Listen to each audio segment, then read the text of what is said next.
Enjoy a seat at the table and good company, where great conversations and meaningful discussions happen. I'm Sara Fiedelholtz, a conversationalist. Welcome to And Good Company, where you can enjoy a seat at the table for meaningful conversation. We all know what truly makes a great dinner party isn't really the food, but the company and their engaging interactions. I am pleased to be in the company of Leslee Hill, the Executive Director of the Women Entrepreneurial Opportunity Center, which was started in 2015, so you're celebrating 5 years. And it's a center that's designed to help women throughout all stages of creating and launching a business. So basically for entrepreneurs. Absolutely. So as you know, I have certain biases about women entrepreneur-focused endeavors. Now, not before I sort of play devil's advocate, but let's look at it in the fact that in celebrating your 5th anniversary, you've been there since 2018, but so since its inception, WEOC has served, trained, and counseled 2,354 clients, and you've connected clients to $647,500 in funding. So you've absolutely had an impact and made significant contributions to helping women in all different stages of wanting to start or run or grow or scale up their businesses. However, now I'm going to play the advocate here. Why do you feel there's a need to have programs that are specifically targeted to women? Mm-hmm. Well, actually, that was a government directive. So our grant comes from the SBA, and they specifically say you can coach and train anyone in the community. So we serve 16 counties. What you have to do, though, is target women. Target the underserved. So any kind of minority in any form, but we have to state women. That specifically goes to the fact that less women are business owners. We know for sure that an extremely high percentage of women business owners never hire employees. So this is where we want to level that playing field. Okay. So, well, let's start with the idea of what are the needs of a woman entrepreneur that are different than a man? Mm-hmm. This actually comes up a lot. And I can say, so I've been there since 2018, February actually.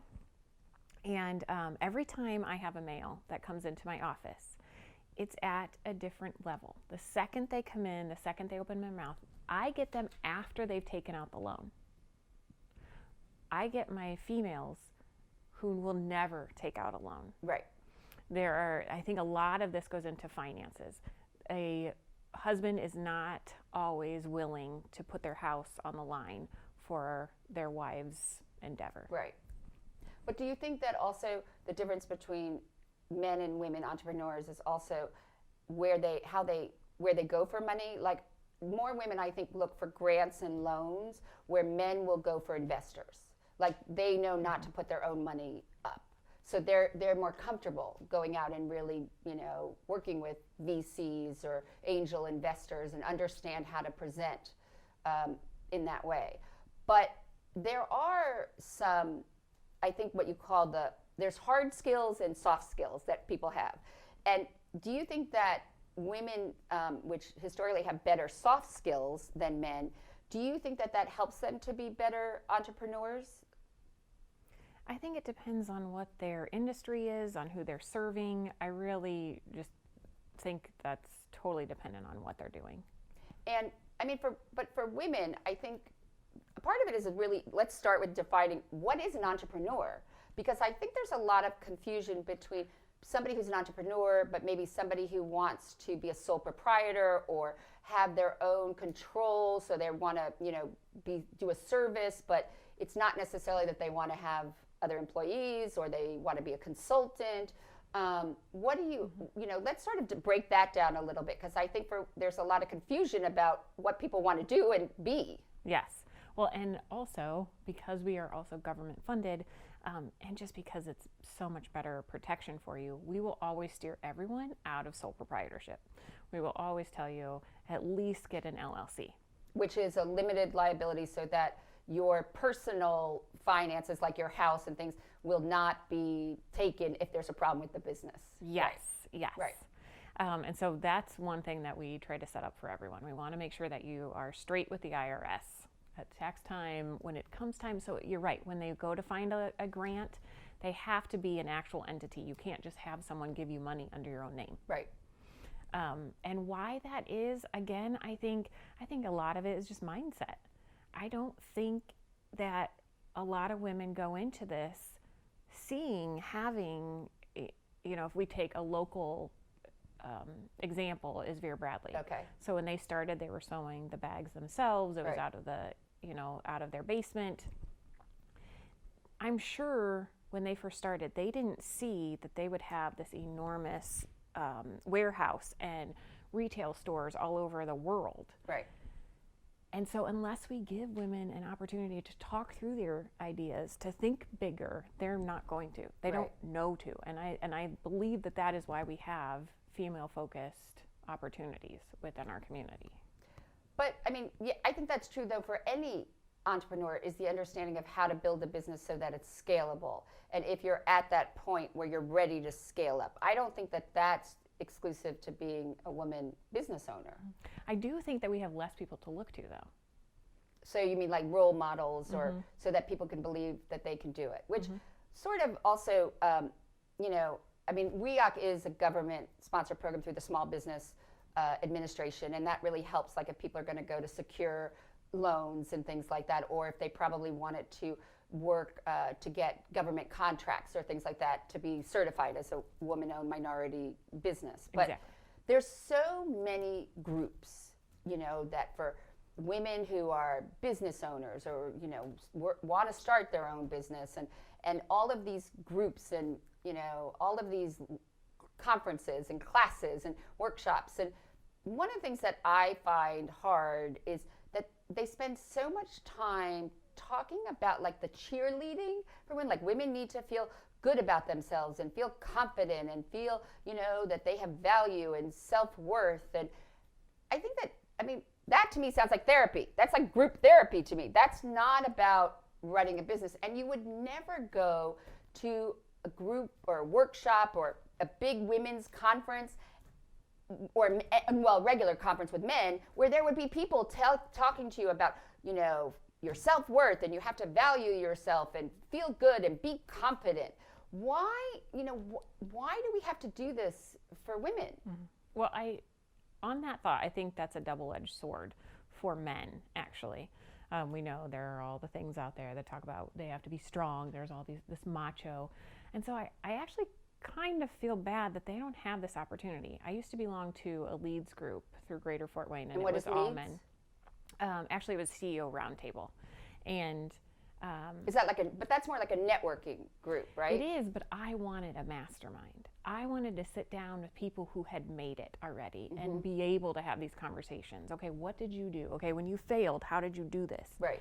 And they were unwilling to have that conversation with me. Why don't you go see so-and-so? And it was always a woman.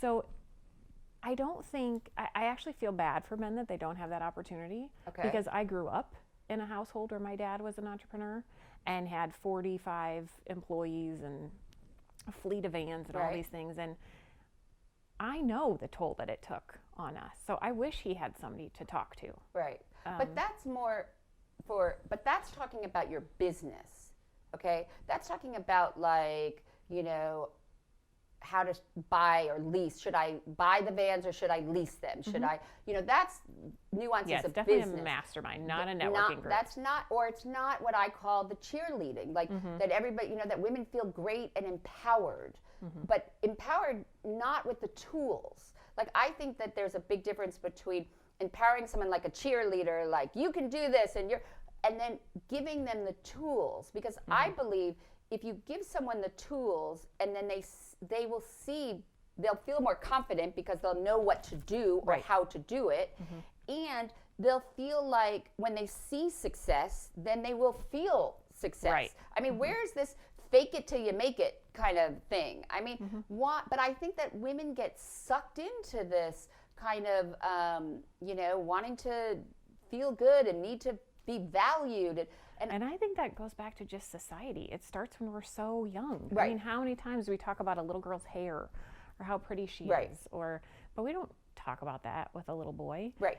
So within the business realm of things, and why do we have to have that? That's why I'm not good. I am so not good at networking events. I don't know how to do small talk. Right. I want to talk in-depthly. I don't need to know what your best friend did or, I want the meat of the conversation. Right, so that's how the WEOC is set up. Is to give you the meat, and you do it on small cohorts or groups, but you can also do it one-on-one. And I think we were talking earlier where we have clients who might have thought they wanted to be in a cohort. And so, yes, I'm going to join this. This is great. I feel so lonely. Right. I just want to bounce my ideas off somebody. And then they get in there and they feel like I'm mentoring the group. Right. No, I'm not getting anything out of this. Right. And there should be no qualms about that. You should be able to say, you know what? This isn't for me. I don't want to give back to people right now. I want to focus on me. And I think those are going to be the best business owners at that stage. If they were to try to be the supportive cheerleader, it's not going to work for them. Right. They're not going to get anywhere. Now, somebody else who is in that role, who's normally just born that way, she just wants to nurture. Right. I want those people in my groups too, because you all get somewhere bigger by brainstorming. Okay, yes, but you need to have people, like I learned this in business school. Like I never understood, I have an ability to come up with ideas very, very quickly. And because I can do it so easily, I didn't value it. Like I didn't know that I could put a price set, because to me it was like, I could just, But when I was in business school and we had to do these like brainstorming and creative exercises in a group, and I saw that people couldn't do it. Like they really couldn't. And I was thinking to myself, wow, like there is real value. Like not a lot of people can do what I do. So that's where I realized that I could put a price to it. I mean, I knew it was valuable, and I never doubted my worth. It was just understanding the value of what I'm doing. And I think that, so let's talk about the idea. Do you think that what it takes to be an entrepreneur, okay? So the skills, the mindset, the focus, do you think that can be taught, or do you think that you're born with it? No, I think you're born with it. I think it's the drive for sales. I think it has to do with competition. Even if you are a nurturing person, you have to have that drive. Right. You may just need the structures. You may have to go out and find those, go to school, join something like WEOC or Own Your Success or something like this, but no, it's in you. Right. I mean, I think that the idea of coaching, and so you're one of 4 coaches like at WEOC and the NIC that is in this Wendy Kennedy Institute. Yes. So what kind of coaching is that? Because you all hear about all these professional coaches and executive coaches and life coaches and accountability coaches. Yeah. So what is it exactly that you think that a coach does, and what is it specifically that this type of coaching, this WKI that you were certified in? Well, first of all, what I think a coach does is I have to listen, and I'm going to draw all these. I'm just going to ask you so many questions, but I'm going to ask you questions that you're not used to answering. I mean, who is your customer? What are you solving? These are things that you may not have ever thought about. Right. You just thought, I wanted to start a store. Right. And that's I don't mean to say that so flip it. No, but sometimes that's what happens. Like I would love to just have a store. Right.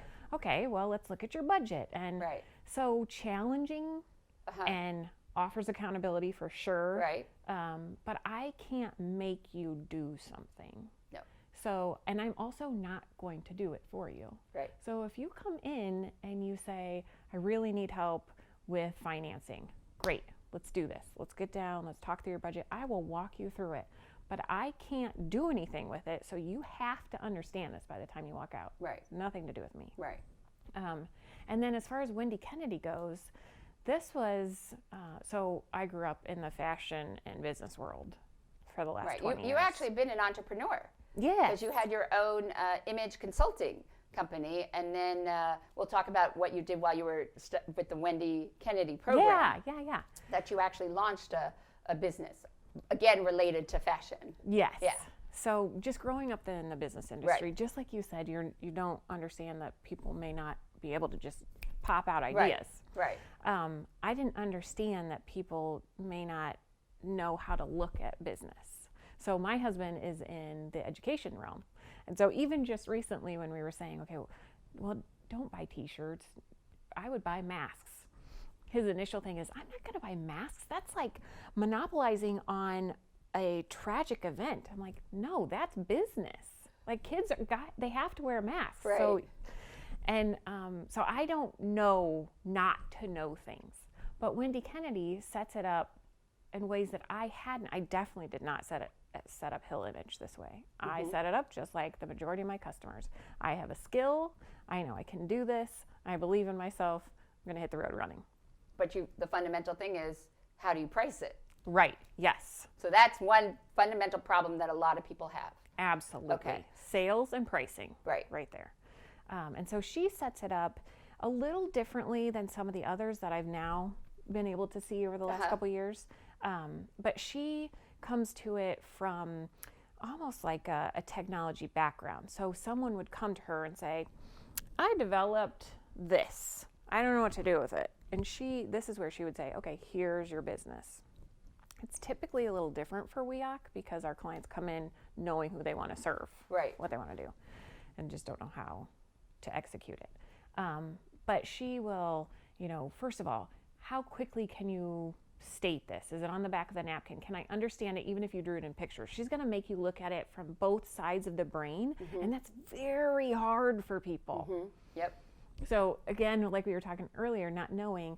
So having the design brain and the business brain, Right.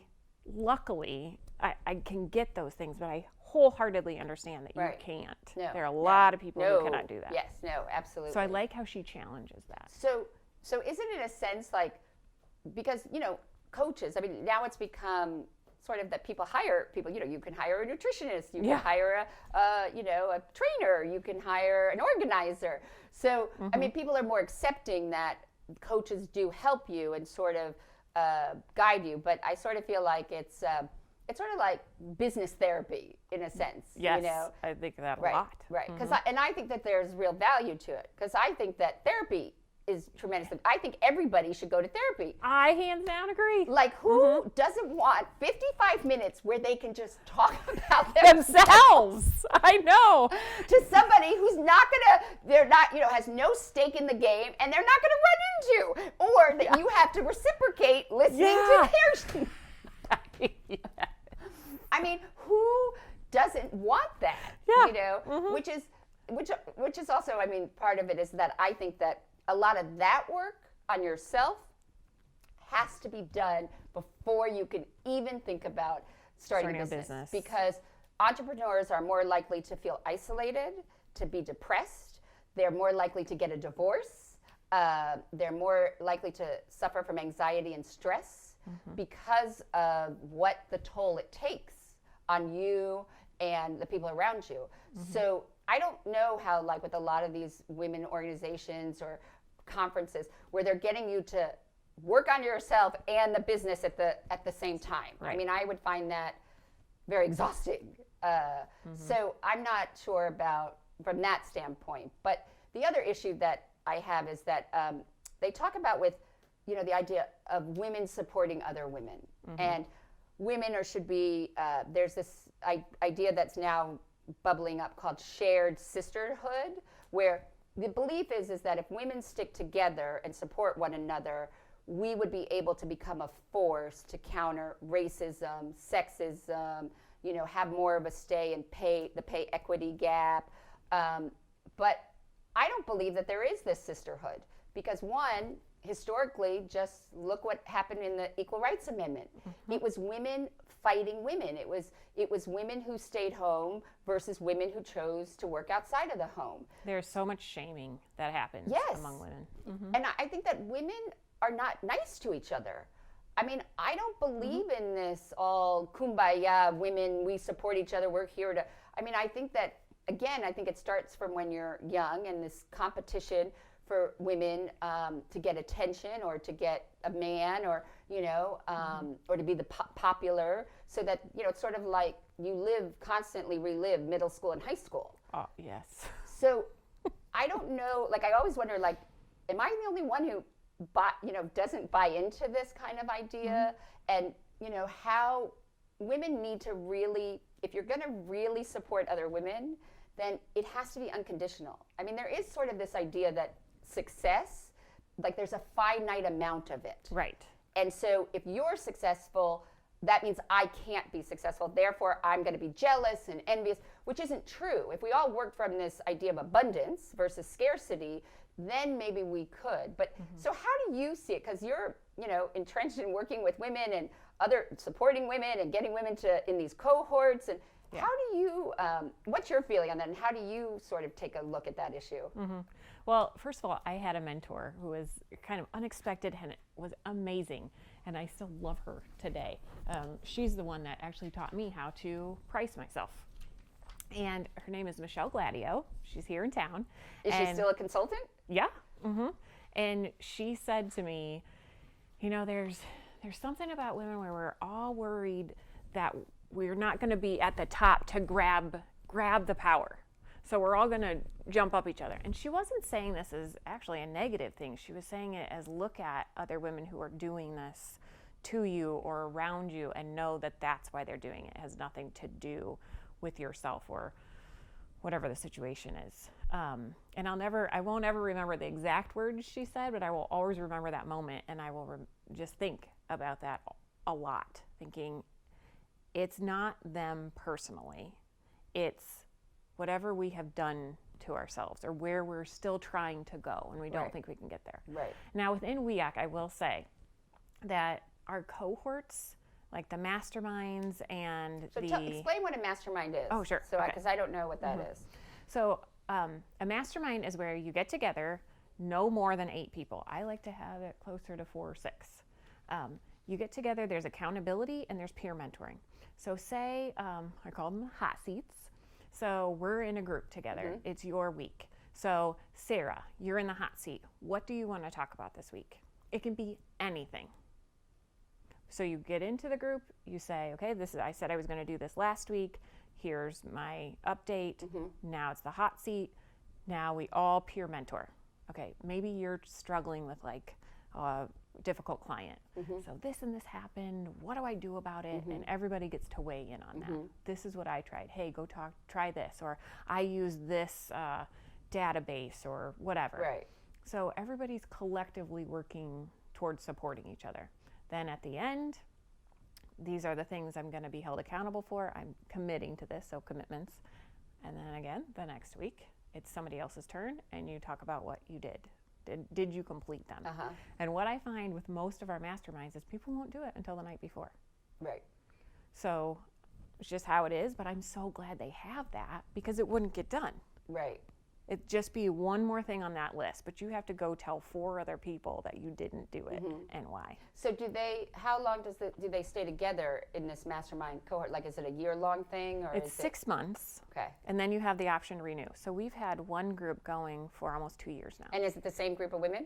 It's actually women and men. Oh, see?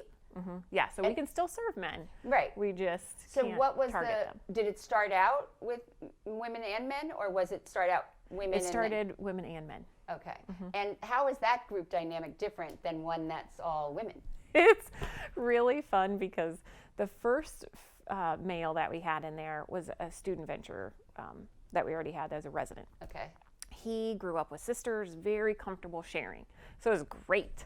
It was phenomenal. We merged in another gentleman, and it was very hard for him. He was more at an executive level when he came in. It was very hard for him to share. Didn't want to share any of the numbers. Right. And then even now, it's no holds barred. And so that's what I think works when we're talking about that female on female. if we can get as vulnerable as possible, and I think this goes back to another societal challenge that we have is, I have 2 autistic nephews. Okay. The second you see someone throwing a fit in the grocery store, Right. you judge them. The Right. second you know that they're autistic, you're fine. Right. So the second the women in the group see somebody else's vulnerability, they're fine. Right. But until that moment, Right. there's a little guard up. I'm not sure if I'm going to like her. I just don't know. And it's nothing that they're trying to do. They're just trying to figure out. It's like a pack animal. Right. They're trying to figure out where they stand. But within the cohorts, that's kind of. But I think that women are also so concerned about what other people are thinking about them or what other people think.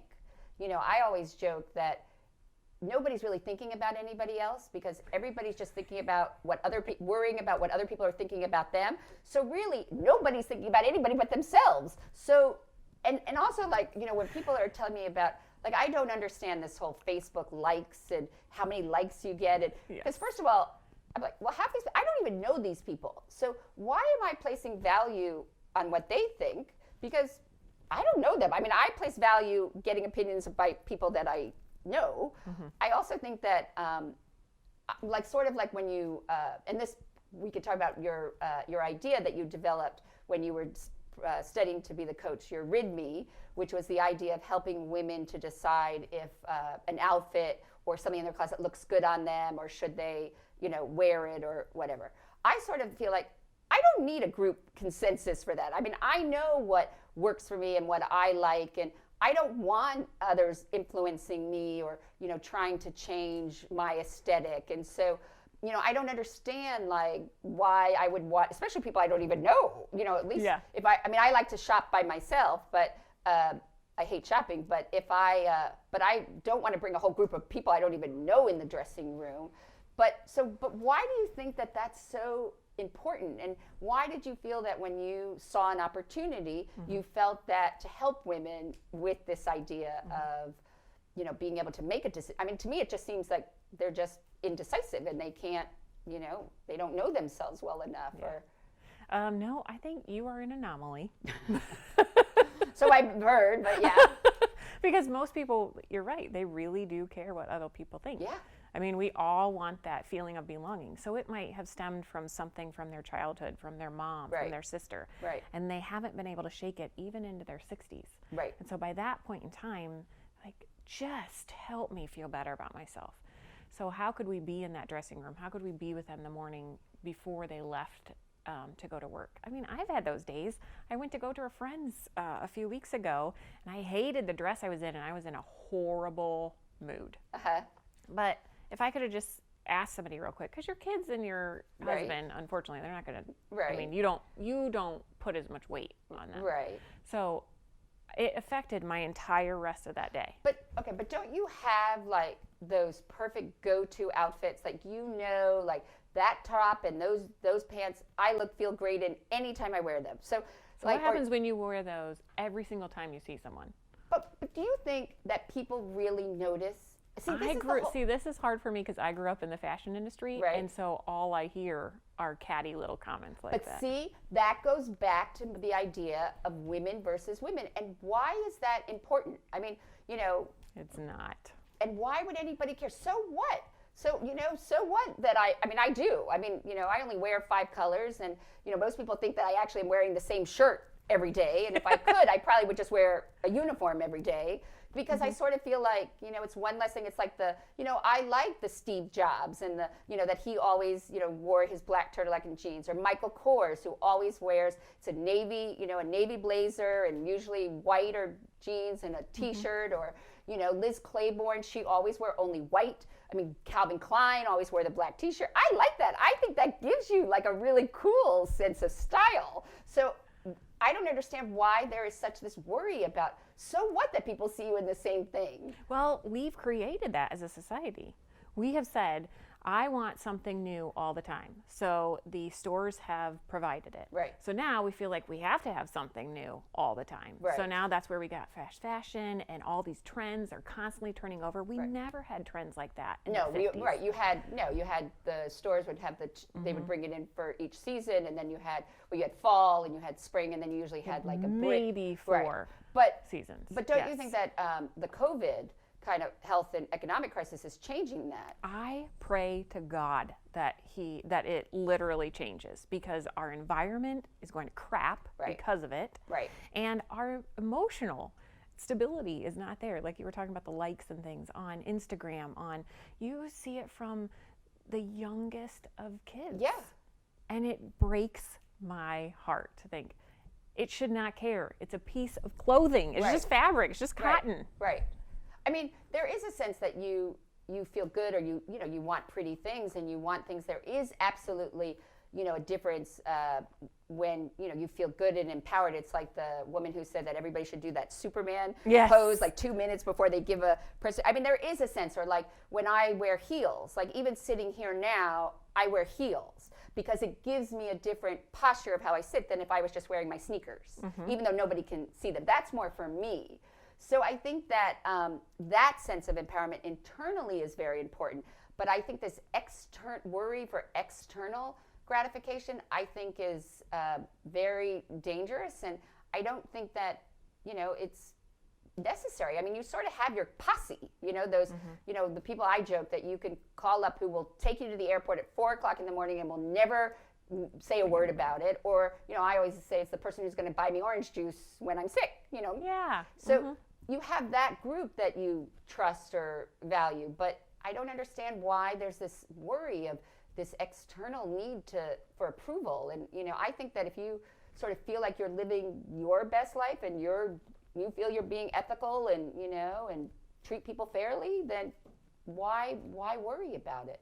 And I just wonder if partly what some of these women's groups have done because a lot of them, or the authors and self-help people or life coaches, they're trying to make money, that they've sort of tapped into this vulnerability and insecurity and sort of made that, a way to tap into women's fear. Because it's fear, really, which is also one of the things that really prevents women from starting a business, is fear. Or growing it. You may be able to check all the boxes, make this thing, sell your house to pay for the thing, and then you get there and it's time to sell, and you're debilitated. You can't move. Well, they said that one of the number one reason that that a business is discontinued is because of the fact of lack of profitability. So that's the number one reason that an entrepreneur will close a business. But also, what else that women aren't taught is how to value their business, so that if they wanted to sell it, what is it actually worth, and how do you assess that? It's like, when you're starting a business, especially I think also for women, a lot of people talk about tech businesses, and even at WEOC you have a program that's really targeted to helping women who want to start a tech company. And there are, very few women who have done successful tech startups. But the majority of businesses that women start are actually what I call are in the problem solving and the services area, or they see a need within their own lives. I mean, if you look at, and the problem I think also that because they create these types of businesses, that investors, who are the majority of men, they don't understand the business. Because when you look at like Sara Blakeslee for Spanx, I mean, nobody understood what she was talking about. Like, when she went to investors and she was talking to them about, pantyhose and control, and nobody understood what she was talking about. Or the woman who started LaFleur, which is one of these edited personal shopping wardrobe people. She talked about that they didn't get it because a lot of the businesses that women want to create are for other women. But the fact is that we're 51% of the population. In the household, 3 of every 4 household dollars are controlled by women. We spend trillions of dollars across the United States. Why is it so difficult to get investors to realize that, these are viable businesses that can be scaled, that absolutely would appeal to a large segment of the population, even though you personally don't get it. I think it's because people don't know how to sell. If you could make a just concise pitch, you'd be able to get there. But to get a woman to that point is hard for her. Not all of them by any means, but I'm saying generally, it's hard to feel your worth. It's hard to determine what these big numbers are. I mean, this seems so big. How is this real? But to an investor, you have to go in with big ambitions. Otherwise, they're not going to invest. But I think that brings up a whole issue of the relationship of women and money. I mean, there are so many issues, surrounding money, let alone women's, relationship with money, because there's the whole idea of when the woman becomes the primary breadwinner of the house, what kind of power shift, what that changes the dynamic of her relationship. So I think there's a big fear for women of wanting to have that monetary success because of what they're afraid is going to happen. Absolutely. We've had conversations with clients where, what happens if I do get so big? What if my husband and I get a divorce? Like, it's no longer, I'm not the same person, and it's true. And but why is it, because of these relations, what you see, why is it that it is so difficult for women to have access to capital? Again, because they don't think big enough.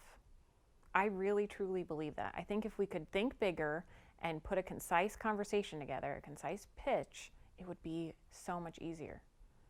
But also, but the reality also is that it's just 3% of all venture funding supports female-founded businesses. So you're talking a very small amount. So how do you think that, how can women, sort of look at their own issues with money, but how can they get comfortable with money and asking for it? I mean, part of it, I think, is also the problem is that women don't ask for what they want, because then they're perceived as being aggressive or, the B word or... And I think you have to do this in small bits, and this is where the life coaching comes in, or the therapy. Try it in little ways. We feel bad asking family to help us watch the kids. We feel bad if we're sick and we need somebody to bring dinner over, whether or not you have a family. We don't like to ask for help. And so if you can try little by bit, that's the only way you're going to be able to get to that big step with money. Right. And I'm one of the biggest culprits of it. I do not ask for, I'm the woman who carries in 90 bags of groceries because I don't need to make so many trips. I'm going to get them. Right. But then do you also resent that nobody helps you? Yes. Or, but then there's also the issue that, of women, I also think that part of it is how people fight, but because people don't know, if you don't tell them that you need their help, you can't be mad that they didn't help you because how they can't read your mind. It's so true. So, I think there's a lot of those dynamics at play as well, but keeping it to the fact that, there's no doubt that they did a study that there is absolutely, in terms of women starting new businesses. Now, there is, although overall in the world, but in the United States, there is actually a decline of the number of startups actually being started, because partly a lot of times the people who would start the businesses or stuff, they have a better position at a corporate, company, and sort of, they don't want to have all the issues of starting an entrepreneurial entity. I also think that what I thought was interesting was, 10.2% of startups in the world are done by women, and that's 3/4 less than for men. And 27% of women around the globe started their businesses out of necessity, compared to 21.8% of the men who started it out of opportunity. So when you're looking at, they said that, fewer women in general, so this across the globe, 68.4% started companies to pursue an opportunity versus 74% of men. So it's this global economic monitoring company that this was a study that was done for American Express. They call that the 7% gender gap because of that idea. Now, in North America, so in the US, or well, including Canada, 9% of women started their businesses out of necessity, compared to 79% who started to pursue an opportunity. So it is a greater number that will do it here. And they actually said that in 2019, American women started an average of 1,817 new businesses a day in both 2018 and 2019. The actual height since the new century started was actually in 2018. And so, but these businesses startups or entrepreneurial endeavors represent 42% of the American businesses. I mean, that's 13 million, businesses, and they employ 9.4 million workers, generating revenues of $1.9 trillion. Now, we obviously have to think about what the impact of COVID and the economic and health crisis is having on small businesses. I mean, the New York Times said that 90% of all small businesses in New York City will not. They don't have the funds. Nope. And they don't. And when you look at like a restaurant, those margins are so small that they don't even have enough to put in to order the goods so that they could then sell the food, and also because of all of the requirements that they have to put in and the limitations and how many, because restaurants make their money by turnover, Yes. how many tables. So, so I think that we weren't in the best place before. What do you think is going to happen now for women-owned businesses? Well, one thing that I would like to see is out of those 43%, how many of them do we think are scalable? Okay, so I think we need to backtrack then and talk about what is scalable, because I don't think most people understand what a scalable business is. Because the majority of businesses, like I said, that women start, they're not in manufacturing, or they're not in where they can necessarily scale it. So so define what you mean by having it that it's scalable. Mm-hmm. Well, considering that you could not just hire staff, but you will be able to grow enough for an investor to come in and help you get to that next step. Right. It's got to be enough where you are targeting and reaching enough customers within, say it's your area, say it's the United States, or if you're worldwide. Okay. How many people could you get to help you grow? It couldn't just be a local consultant that's going around the United States. That's not scalable. Nobody else can invest in you. There's no more of you that you can give. There's so many hours that you're stuck to. That's all that you can make that money. Right. If you are this whole concept of making money while you sleep, which is why e-commerce is so nice, that you can sell goods and services there. However, it isn't limited to that. You could be doing, whether you have courses in there, buying these, that is even starting to get into the scalable realm. Right. And then the other thing that I would love to think about for that is how many businesses were started and how long did they last? So we know women are in business for an average of 3 years, and that's it. And that's because that's the runway that either we give ourselves or our family gives us. Meaning that they give themselves 3 years in order to make it profitable or viable. Mm-hmm. And we know that on average, it's going to take us more like 5. It's 5 to 7 traditionally. Mm-hmm. Yeah. So unless we are able to say we are definitely in this, to see profit, we are going to. This is our plan. This is like how we're going to get through not making money. Or this is how we are going to sell. So the one thing I always try to do is there's the book called Profit First. Mike Michalowicz. He talks about in your budget, you have to be paying yourself. Right. Number one, you have to pay yourself. Right. Yeah. But so many people go into businesses thinking, I know I'm not going to make money for a couple years. Well, if you were an employee, you would have to be paying you. So it's all about the sales. You have to go get those sales in order to pay yourself. Right. So knowing that right off the bat, and there just isn't enough emphasis on that. It's more about the checking the boxes. I've done the right things. I should be successful. It's all about sales. So when you talk about it's all about sales, what do you mean?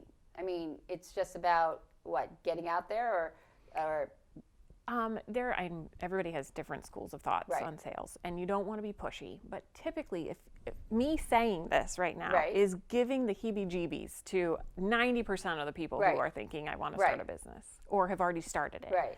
They think, and I did the same thing with Hill Image. I thought, okay, I've gotten myself here. Now, in order to grow, I think I need somebody else to sell me. I need to expand this. Here's what I need somebody else.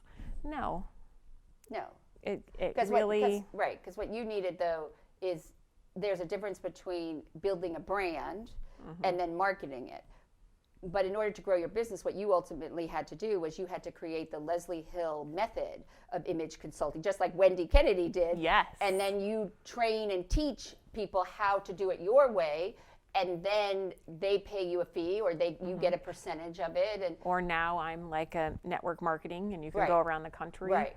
But again, but let's talk about it. Why is it then the perception of these network marketing groups, where you start and then you get like other people to sell, and then they say it's like a pyramid scheme, but even truth, companies are organized this way. You right, get more right. money That's when what you're I don't understand. Like, I don't get it either. Why is it so this negative perception? You know why? It's because they don't target the right people. They do target their frank list with their friends, relatives, right. Because those are the acquaintances. easy sells, although those are the most painful, because if they don't like it or anything, you're going to hear about it for all the next time. Yeah, right. Yes.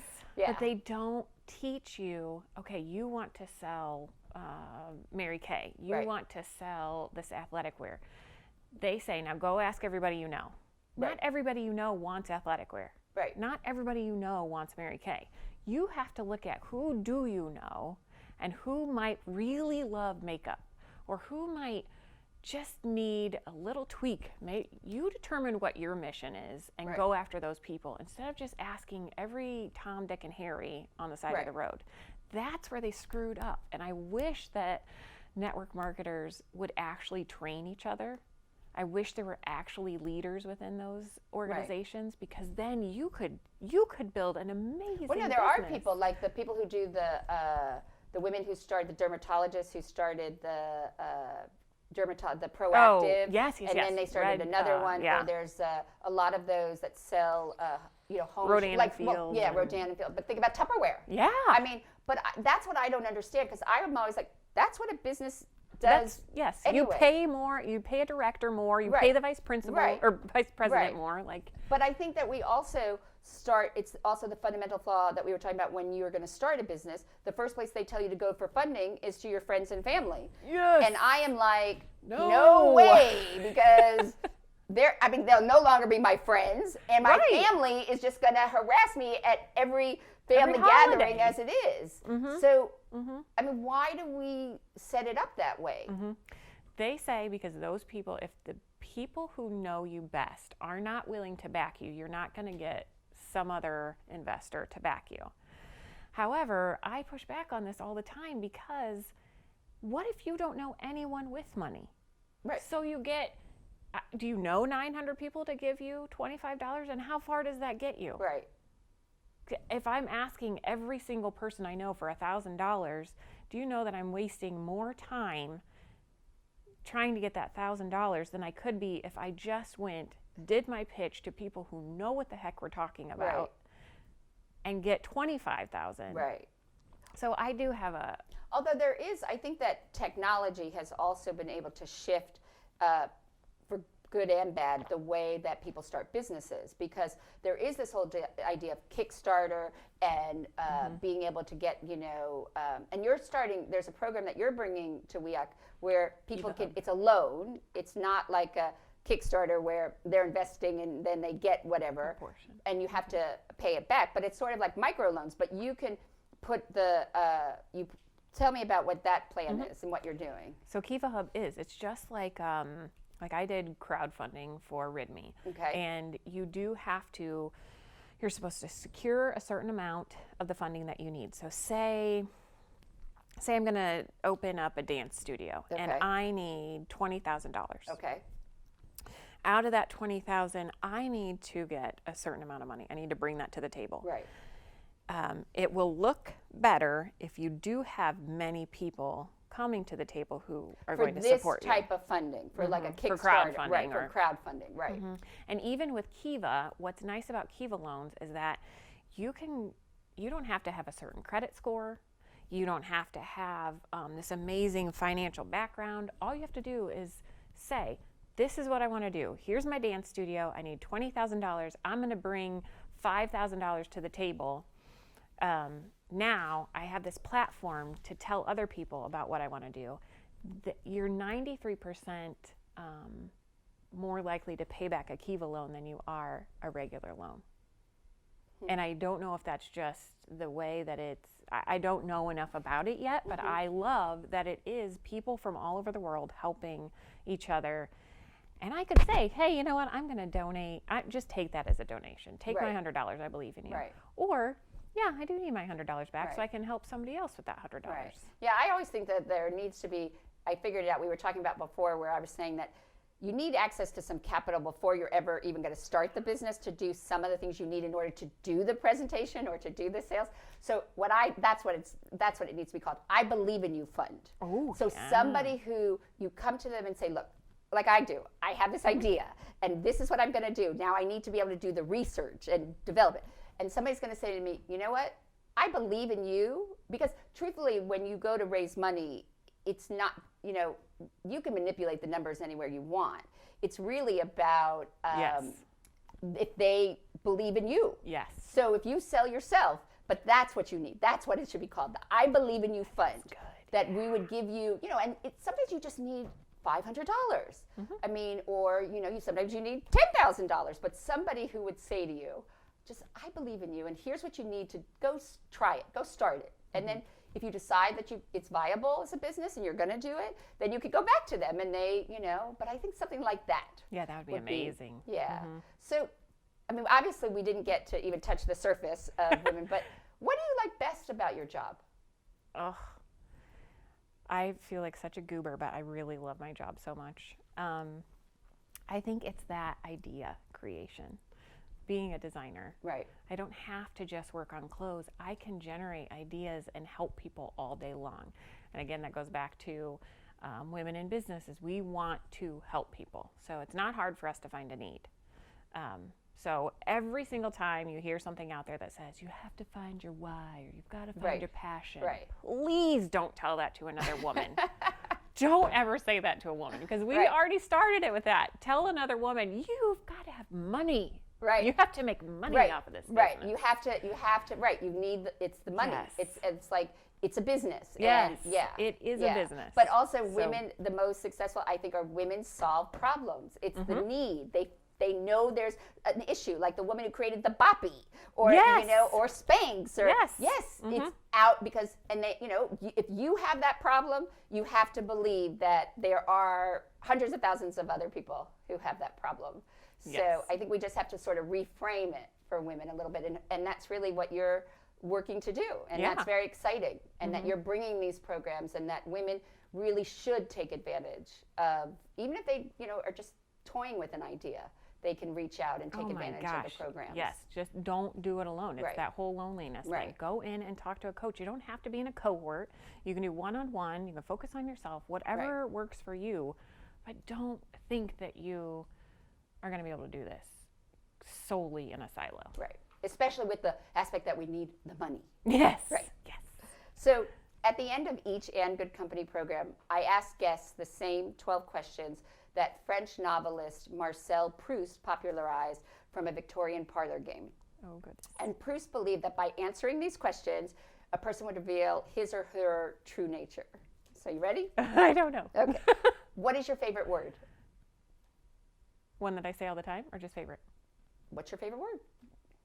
Supercalifragilisticexpialidocious. Okay. What is your least favorite word? Got. What turns you on creatively, spiritually, or emotionally? Freedom. What turns you off creatively, spiritually, or emotionally? Too much structure. What sound or noise do you love? Laughter. What sound or noise do you hate? The alarm clock. Buzzing. What profession other than your own would you like to attempt? I don't know. What profession would you not like to do? I would not like to do, I don't know, I'd probably be fine doing anything really. Although I don't think you would do well in like a confined little cubicle. Yeah, any of those. Yeah, like Probably data entry or yeah. Yeah, that. Okay. What do you consider your greatest achievement? Staying alive, honestly. Has that been a challenge? I mean, I drank a lot when I was younger. Well, So- that goes in the category of, irresponsible Yeah. youth, okay? Yeah. Who, living or dead, would you most like to have a conversation with? Harriet Tubman. How would you like to die? Peacefully in my sleep. If heaven exists, what would you like to hear God say when you arrive at the pearly gates? You did great. Well, you did great, and I want to thank you for this wonderful conversation, and I think we just touched the surface, so I think we're going to have another conversation. Please join me next time when you can again enjoy a seat at the table for great conversation and good company.